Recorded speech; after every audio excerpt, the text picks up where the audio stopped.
everybody, and welcome to NBA TV's Basketballography. I'm Andre Aldridge. Today we present the man who was the architect and mastermind of one of the most dominant franchises in professional sports history, the Boston Celtics. Arnold "Red" Auerbach was a demanding and fiercely competitive mentor who coached 11 Hall of Famers and led the Celtics to 8 straight NBA championships during the 1950s and 60s. After his coaching days were over, he remained in the team's front office for decades, engineering another run of Celtic glory during the 1980s. Auerbach and his trademark Victory cigar have become enduring images in American sports, and his name is legendary in the city of Boston. But his story begins in the early part of the 20th century in New York City. Well, I grew up in the Williamsburg section of Brooklyn. It was a melting pot. You know, it was during Depression time. I was growing up, and you saw people who were hungry and people who were scrounging around for something to eat. And here you got a father, he's got 4 kids, and he's breaking his hump. We had a cleaning route. Used to pick up from all the tailor shops around New York, and I would work all night pressing clothes. I used to run those machines. Pretty good. I would do like 100 suits from 10 at night to 8 in the morning. So that'd take the starch out of you, keep you humble. And he played basketball, which his father thought was, stupid. He thought, you should get into the cleaning business kind of thing and leave basketball alone. It'll never amount to anything. It's just a stupid game. When I got out of high school, being from a small school, they weren't breaking the doors down to give me any scholarship. Even though I made all Brooklyn second team, which was pretty damn tough in those days. So when George Washington came up to play St. John's or LIU or whatever, they'd scrimmage us. And Bill Reinhardt, the coach of George Washington, offered me a 4-year scholarship. During his days at George Washington, Red's love for the game grew, though he soon realized that his true passion was coaching. I always wanted to be a coach because I thought it was a clean life or something I always wanted to do. And basically, I wanted to teach. After graduating from George Washington, Red was offered a job to do both at a local community college. But there was a more intriguing opportunity waiting as well. The job at that time would pay about $2,900 a year. But the NBA started. This is in '46. And I applied. I got the job. And it paid me my first year $5,000. So I took a gamble. I gave up a permanent job to go into there. After coaching the Washington Capitals for 3 years, Red moved to Boston as the new head coach of the Celtics. There he assembled a team with a freewheeling style of play, and he introduced fans to basketball's first great showman. Hi there. We had to sell the game. We barnstormed all through Vermont, New Hampshire, Maine, Connecticut, all around we played exhibition. I think our first year we won 20 some odd more games than they did the year before. But while the Celtics drew big crowds and played an entertaining brand of basketball, Red knew the team wasn't built to win a championship. We had no bona fide center with any kind of bulk. See, Ed McCauley was a Hall of Famer and he was a great player. But Ed McCauley basically was a forward. So I just made a decision. There's only one way that Boston could go anywhere. That's to get a guy that can get us the ball. And Auerbach knew just the man he needed, a dominating college center named William Felton Russell. Bill Reinhardt, the coach of George Washington, came over to me. He says, I saw a guy was a sophomore out at San Francisco. He says, I saw him play. He says, set your sights on trying to get that guy. But we had to figure out a way to get him because the #1 pick that year was Rochester. Lester Harrison, the owner of the Rochester Royals, also owned the arena in which his team played, while Walter Brown, the owner of the Celtics, owned the Ice-Capades as well. So Brown and Harrison got together and decided to strike a rather unusual arrangement. And Walter Brown made a deal with Rochester that if they don't take Russell, he would get them the Ice-Capades. With the deal done, Red would get his man, acquiring the draft rights to Russell, but it was still considered a major gamble. You put your job on the line. If he turned out to be a dismal flop, you know, we got nothing. And the first time Red got to see Russell play in person, he was concerned that his worst fears might be realized. He was playing in an exhibition game, and he played the worst game in his entire career. He was terrible. So we all went over my house. I said to myself, it can't be. It just can't be. But it was. It was just terrible.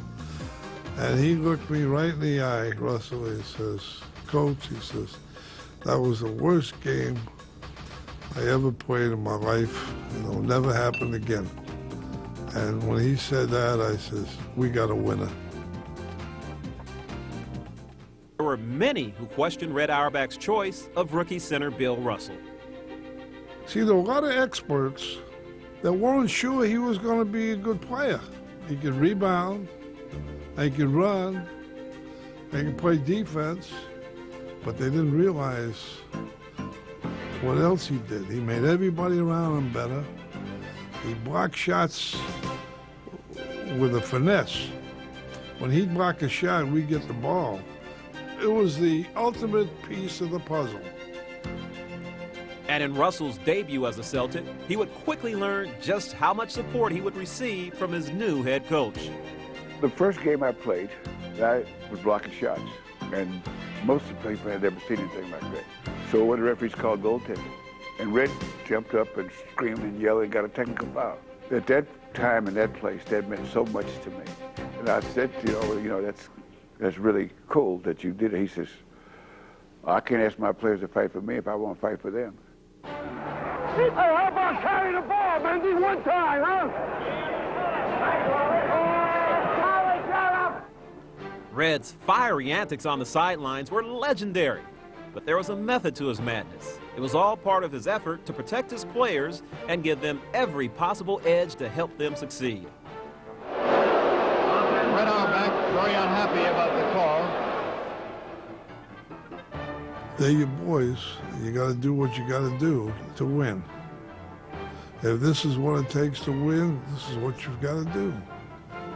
In 1957, the Celtics reached the NBA Finals against the St. Louis Hawks. Before Game 1, Auerbach showed his players just how much he cared about them and about winning.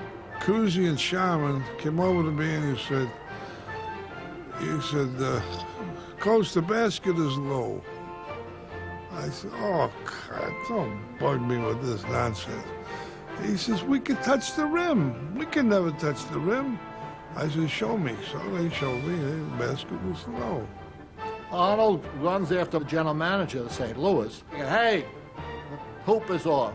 In those days, they literally had the guy with the ladder and a 10-foot pole. So Colonel was in the stands. He sees this commotion. He comes down. He is the owner of the team, running out on the floor, screaming while he's going at Arnold, screaming nasty things. And he said, there you're up to your old tricks. And he cussed me, and he took a half step towards me, you know, and I hit him.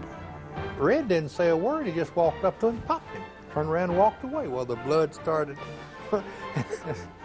There's the owner on the floor. We haven't had the jump ball for the first game of the finals of the NBA, and our coach, Colcock's the owner.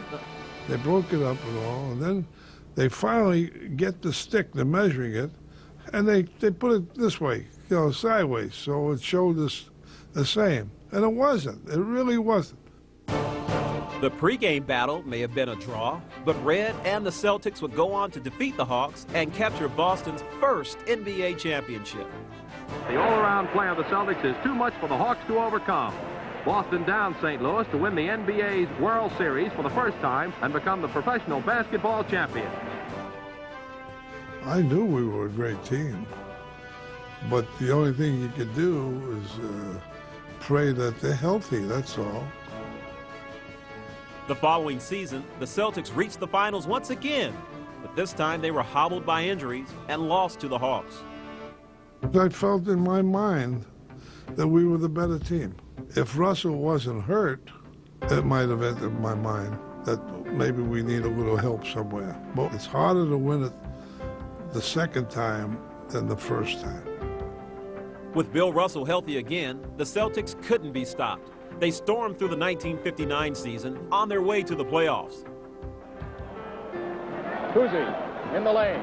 Russell, dunk. And the Garden is going crazy. Executing Red's team-oriented offense to perfection, Boston cruised into the finals, winning their second title in 3 years. And from that point on, they refused to relinquish that crown. The Celtics reigned supreme over the NBA, defeating every challenger from the West. By 1963, the Celtics had won their 5th consecutive championship and 6th in 7 years. But it would be the last for Bob Cousy. As the backcourt legend retired from the game, the team bid him an emotional farewell, and Red paid tribute to one of the cornerstones of the Celtic dynasty.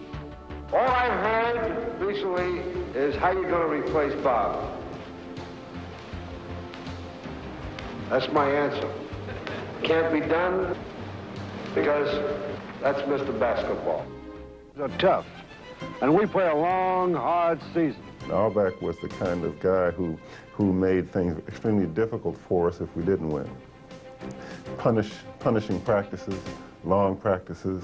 And he'd have these torture drills where he would have you jump from one end of the floor to the other on 2 feet, just jumping, jumping, jumping with your hands in the air.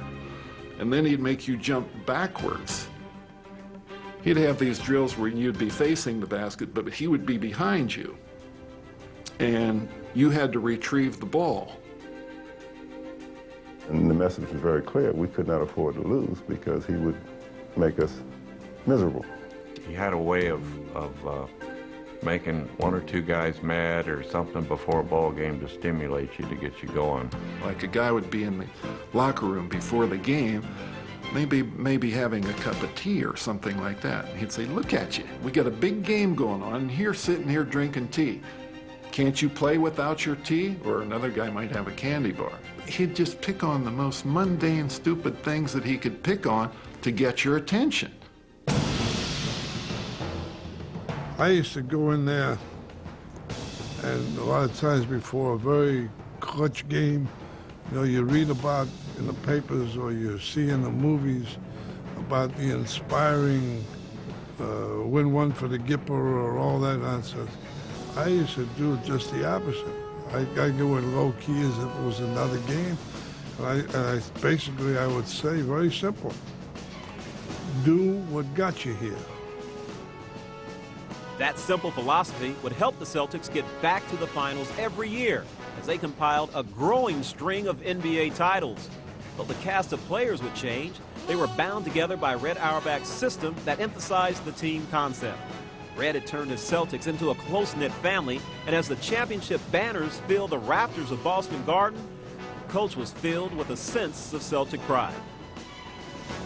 It was a great feeling. I used to tell him, you know, when we won a championship, I'd say, how does it feel to be a member of the greatest basketball team in the world?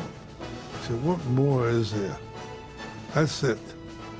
Then they'd come back the next year. I'd say to them, well, you have a good summer. You walk around with your chest out. Member of this great organization, this great team. I said, now they're after you. Everybody's after you. You gonna let them take it away from you? From 1959 to 66, no one would take the Celtics title away from them. With Red Auerbach as coach, they compiled a record 8 consecutive NBA championships and 9 in 10 years. They were the NBA's reigning dynasty, and Red helped to fuel their growing mystique. He infuriated opponents with his famous tradition, the lighting of a cigar when he decided the Celtics had the game in hand. The routine became part of NBA lore. I didn't realize it was going to, take off that way. But see, what happened was you're 20 points ahead with 3 minutes to go or 4 minutes to go. Game is over. You see these coaches even today, 20, 25 points ahead, 3, 4 minutes to go. They're up there giving signals, and they're pressing, and they're doing this, and they're doing all that kind of stuff. My idea was the game was over. So one day I just casually, being I'm sitting there, I lit up a cigar. So I sit there and I put my feet down, I lit up a cigar. And all of a sudden it took off. That the red lights a cigar means the game is over, blah, blah, blah, relax. And that's what happened. But in 1965, Red decided his competitive fire could only burn for so long. He announced it would be his final season as head coach. I said, I'm going to coach one more year. This is your last chance at me. Because I was burnt out. Getting burnt out. I said, I'm going to do it one more year, and that's all. And it happened. We won it again, right? Even the unstoppable Wilt Chamberlain couldn't topple Boston. In each of Red's last 2 years, the Celtics defeated Wilt and the Sixers en route to the finals, while creating one of the game's most unforgettable moments. Greer's putting the ball on a play. He gets it out deep, and Havlicek steals it over the sand goal. Havlicek stole the ball. It's all over. It's all over. With 9 NBA crowns to his credit, Red Auerbach would retire as the NBA's winningest coach of all time. But he wasn't through making history. Red announced that center Bill Russell would succeed him by becoming the team's player coach, making Russell the first African-American head coach in U.S. sports history. After compiling an unmatched run of success, Red Auerbach stepped down as Celtics head coach, leaving the team in the hands of his incomparable center, Bill Russell. Russell tried to get me not to quit, but I had made up my mind. And finally, one day he says, can I talk to you? I said, yeah. He says, at this stage of my career, I don't really want to play for anybody else but you. Can I have the job? I said, you got it. Because who could motivate Bill Russell better than Bill Russell? For all his skills as a teacher of the game, Red's people skills were just as important. They always just say, how did you handle Russell? You don't handle players, you handle animals. You deal with players. We had a problem, we talk it over. I call what the Celtics was under Red Auerbach basketball's Cosa Nostra. He made us believe, like the Cosa Nostra, this was our thing. At 2 minutes of a ball game and the Celtics down 10, this would be the conversation. Has anybody got anything? And you were expected to tell him what you thought you could do. I respected Russell. I respected Cousy and Heinsohn and Ramsey and all those guys. I respected them. They were college people. They were intelligent. I think I would have been successful, but I don't think I would have been as successful for any other coach. But I never felt like I was working for Red. I always felt we were working together. We treat them as men. These are highly intelligent men. And we built up that they knew that if they had a problem, they could see me or they could see Walter Brown, and we would do whatever we could to alleviate that problem. We were the Celtics, and we cared about each other, and we took care of each other. And I think the basic reason that was so successful is that every one of those guys respected Red, and Red respected us. I just looked at it, doing my job, winning as many games as I can, and presenting a good product to the fans. We had great fans, and we knew that the bottom line was to win. Red went on to become general manager of the Celtics, where his commitment to winning would continue. As the architect of their teams of the 1980s, Red would help lead Boston to 3 more NBA championships. And he would garner the love and respect of a new generation of players. Red, you want to say something? What I want to say is, you know how it feels because you've been here before. Me, I haven't scored a point. You know? But you kind of brought the guys here that scored the points. Well, so you're overpaid. The Celtics were a way of life to me. A group of people so diverse you cannot imagine, working together day in and day out for a common goal. Red's theory was 10 players, 2 baskets, 13,000 people, 1 basketball. And we will decide what is done with that 1 basketball. Basketball is a team game. If you have the proper chemistry, proper mystique, and the ability to have fondness for each other, that takes care of a lot of ills. Sure, I know it doesn't take the place of talent. I understand that. But you get both, and you got an unbeatable situation. Whether it was on the sidelines or in the front office, Red Auerbach had a hand in all 16 Celtic championships in a 30-year span, and he became an NBA icon. The league's Coach of the Year trophy bears his name, one of many honors he's received throughout his lifetime. They also include a retired number with the Celtics, a life-size sculpture in Boston's historic Faneuil Hall, and a number of honorary degrees from universities up and down the East Coast. He's also the author of 7 books, including his first, Basketball for the Player, the Fan, and the Coach. And no one has written more chapters of the NBA's history than Hall of Famer Red Auerbach. Thanks for watching, and we'll see you next time on NBA TV's Basketballography.